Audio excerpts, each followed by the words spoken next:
భీష్మ ఏకాదశి వేళ ఈ రాశుల వారు ఈ పరిహారాల్ని పాటిస్తే శ్రీహరి అనుగ్రహం పొందడం ఖాయం. మరి ఆ వివరాలు ఏమిటో పూర్తిగా తెలుసుకునే ముందు మీరు ఏమైనా సమస్యలతో బాధపడుతుంటే వాటి పరిష్కారం కోసం మీరు మా గురువుగారి నెంబర్కి కాల్ చేసి మీ సమస్యలకి తగిన పరిష్కారం పొందండి. ఖచ్చితంగా మీ సమస్య పరిష్కారం అవుతుంది.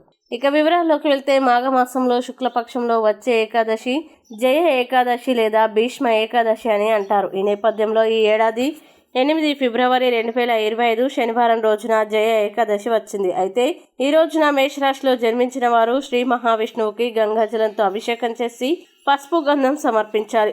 అలాగే శ్రీ విష్ణుమూర్తి ఆశీస్సులు పొందడానికి వృషభ రాశి వారు ఓం నమో నారాయణ నమః అనే మంత్రాల్ని జపించాలి. ఇక మిథున రాశి, ఈ రాశి వారు జయ ఏకాదశి రోజున శ్రీ మహావిష్ణువుకు శనగపిండి లడ్డూలను సమర్పించాలి మరియు శ్రీహరి అనుగ్రహం పొందడానికి పసుపు పువ్వులను సమర్పించాలి. అలాగే సింహరాశి, ఈ రాశి వారు జయ ఏకాదశి రోజు శ్రీ మహావిష్ణువుకు బెల్లం సమర్పించాలి. అలాగే పంచామృతంతో అభిషేకం చేయాలి. ఈ ఏకాదశి రోజున శ్రీహరి అనుగ్రహం కోసం పసుపు గంధాన్ని సమర్పించాలి. ఇంకా తులారాశి వారు శ్రీ మహావిష్ణువుకు పచ్చిపాలు గంగా నీటితో అభిషేకం చేసి పూజలు చేయాలి.